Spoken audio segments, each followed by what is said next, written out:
Hi everyone, welcome to Quote Machine. Today I'm going to show you an overview of everything you can do in Quote Machine from start to finish, including quotes, orders, invoicing, as well as processing payments and managing your inventory.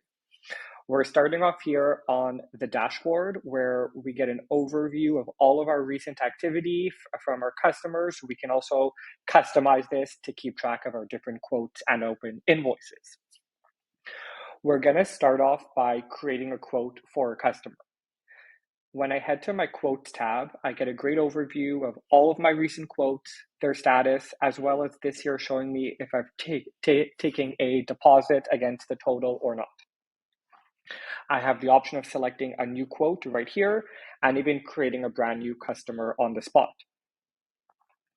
If you're often creating very similar quotes, you can also set up a quote button on your dashboard that lets you clone an existing quote, which is what we'll do today.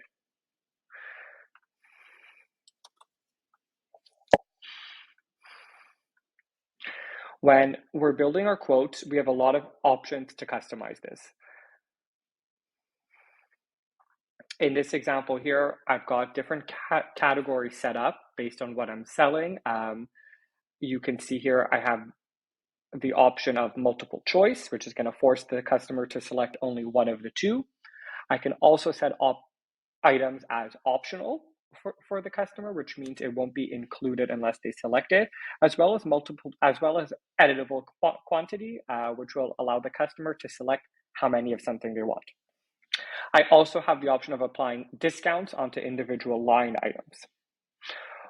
Within Quote Machine, you can use our bottom line pricing feature, which will warn you if you change the price of an item to less than you purchased it for. So, for example, if I change this to $1,500, I'll get a warning saying that it's a different price, and I could select if I want to stick with it or not. In Quote Machine, you can also ask for different amounts of deposits on the quotes. We can set up different fees on the quote, depending on what type of services you offer. And then a big part of Quote Machine is really the customization options. So before I send out my quote, I'll click on Edit Design here to get a preview of what it's going to look like. This is the quote template I've set up, but if you see here, I've got a ton of different templates that I could swap between based on my customer and the project. On this quote itself, I also have the option of adding on more stuff like videos, text, images, whatever might be relevant. When I'm happy with how this looks, I simply send it off to my customer here. I have the option of sending it by email like I'm doing here or by SMS. So I've sent this off to my customer, and we could see here internally the status of the quote is now going to show as proposed.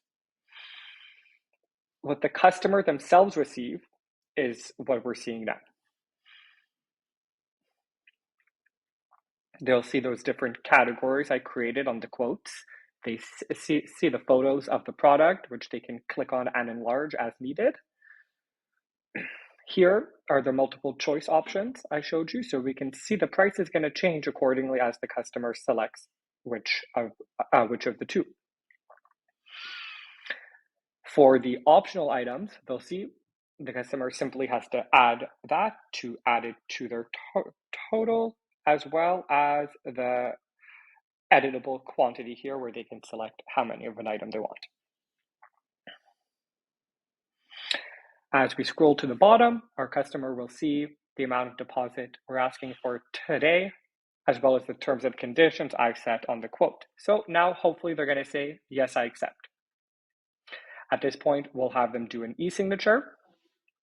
And as they continue to scroll down, they can even enter in their credit card information to pay the deposit we're asking for on the spot.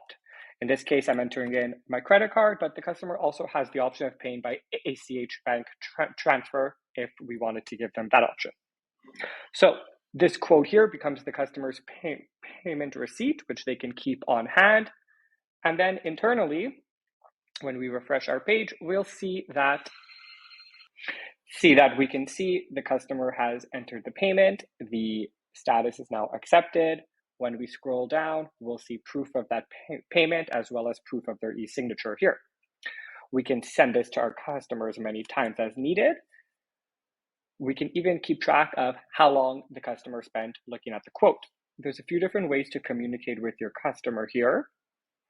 You'll notice on the customer's quote itself, they have the option of chatting with you here. So they could ask questions about the quote and you'll get it directly here. That's a great way to communicate back and forth with the customer. When we're ready to move on from our quote, the next step is going to be creating an order. So when I click one here, we can see I've now got this option in green to create order, which is what we're going to look at next. Now that we've converted that quote into an order, we're going to get to see some of the great order functionalities within QuoteMachine. So an order has a lot of customization options. We have the option to leave internal notes as a whole here. We can also leave internal notes under the individual line items, for example. Also, under each line item, we have the option to assign it to a user within our account. This is practical if you have different salespeople working on one project. We see here, we can assign each item to a different user. Orders are very flexible and have a lot of customization options, like I said, including custom statuses. So in the My Account section, you have the option of creating different statuses. And as we'll take a quick look at later, you also have the option of automating this, where the status of the order would change once you have all of your items in stock. Speaking of items in stock, that's our next option, where you see at the bottom here, I can create a purchase order. So in this case, the system's going to know what I have in stock in my inventory and what I don't. In this case, I'm missing the metal filing cabinet. So I'll be able to create a purchase order directly from here. Now it jumps over into our purchase order section, where you have the option of adding items from other orders that might be on the same PO. That's great if you're going to group different orders across multiple customers to one specific vendor. Later on, we'll see the inventories feature and where all of these different purchase orders live. Continuing on the order here for this customer, we see it like we saw before. We have the option of emailing this to our customer. The orders has a customizable template like always. On this order, again, that deposit we took on the quote is going to follow us here, and we have the option of applying more payments as needed. Let's say we want to charge the customer's credit card. There we have saved on file for another $500.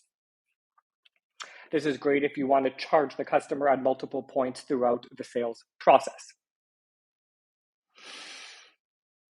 Today, we're looking at QuoteMachine as a standalone software, but if you do connect it to different integrations like Lightspeed or QuickBooks, you can also link your purchase orders in a similar way like I did here. One last thing we'll see on our customer-facing order document is those customizable statuses I mentioned. So when I click on open order, we'll get to see the customer-facing document, and we'll see how this is updated in real time for the customer. So as you change the status, the customer is going to get an update of that here. And just like we saw in the quote, you set this up to look however you want it to look. The last step in the process is usually creating an invoice. So from here, I've got the option to create an invoice directly, which is what we're going to look at next. When we're ready to invoice our order, we have some options again. So when I click on create invoice, I've got the option of selecting what items I'm ready to invoice. During your sales process, during the project, there could be months in between start to finish. You might be ready to deliver some items, but not others. So for example, let's say we're ready to deliver these 4 items and say create invoice.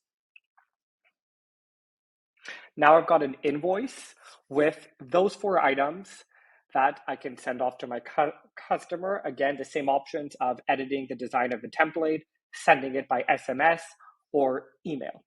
I can also click Mark as done to finalize the invoice without sending it. When I do that, I'll be prompted to apply the deposits I've already taken. Let's say I want to save a part of this deposit for the second invoice. I can choose to only apply a portion of it. Let's just punch in an amount and apply that to our invoice. This is that second deposit, which I also have the option of applying or not. Now, on this invoice, we could see up top here, it's keeping track of where it came from. It references the order as well as the original quote. So it's really easy to keep track of the project from start to finish. When I send this off to my customer, I'll once again see that they have the option of signing by e-signature, entering their credit card to pay the remaining balance if that's how we want to go about it. Otherwise, internally, back on this page, you can select receive payment and enter in any other payment method. Now, if we jump back to the order we came from by clicking right up here, we'll now easily see which items have been invoiced. That's what I see in purple here. And I would be able to do the same thing by creating a second invoice with those remaining items. Now, at this point in our invoices tab, we'll see all of the invoices across all of our customers. You can see the status of the invoice here, as well as the remaining balance on the right. You've got a ton of filters to sort through all of your invoices, as well as an aging report, which is a great way to keep track of who's owing what. In our scenario, we're going to have multiple invoices across one customer. So if I click on that one customer's name here, I'll get an overview of them here. In QuoteMachine, the customers page like this is going to be a great way to keep track of how much a customer is owing you and even customize things per customer, such as their payment terms. You might have different payment terms for different customers, as well as things like their default tax rate. Under a customer here, I've also got the option of sending the customer an account statement, which is going to include links to all of their unpaid invoices. This process could also be automated here to automatically send out an account statement if the customer has multiple invoices owing.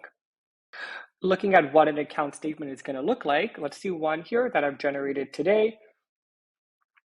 We'll see that the customer gets an overview of all of their unpaid invoices, any credits they might have, and even an aging report.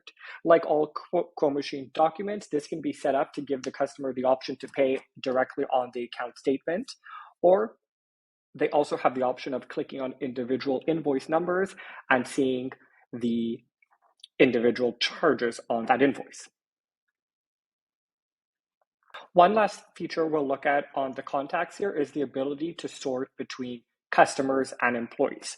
So I've got Emma here set up as an employee, but I could also have a company which might include multiple employees that all fall under the same company. This is great if you deal with different departments at one company. You might have the billing department or the accounting department different than others. Next, we're going to look at some other great QuoteMachine features, including our order forms. An order form is a great flexible way to keep up with recurring business, send out promotional offers to your customers. For example, here I've set up an order form with items I have on promotion this week. This is a public link that can be sent to your customers and they can place orders themselves. QuoteMachine also gives you the options of setting up recurring invoices or subscriptions. These can be automatically sent to customers and their cards on file could even be charged. The last thing we're going to look at in QuoteMachine is our inventory feature. We saw it briefly when we were creating the orders for our customer, but here in our inventory tab, you'll be able to manage your inventory from A to Z, create your purchase orders here, import your inventory, and manage all of your flows directly here. The stock locations tab allows you to control what inventory is kept where, as well as things like how you calculate your margins. That's all for today with our overview of Quote Machine, but please reach out to us if you have any other questions. Thank you.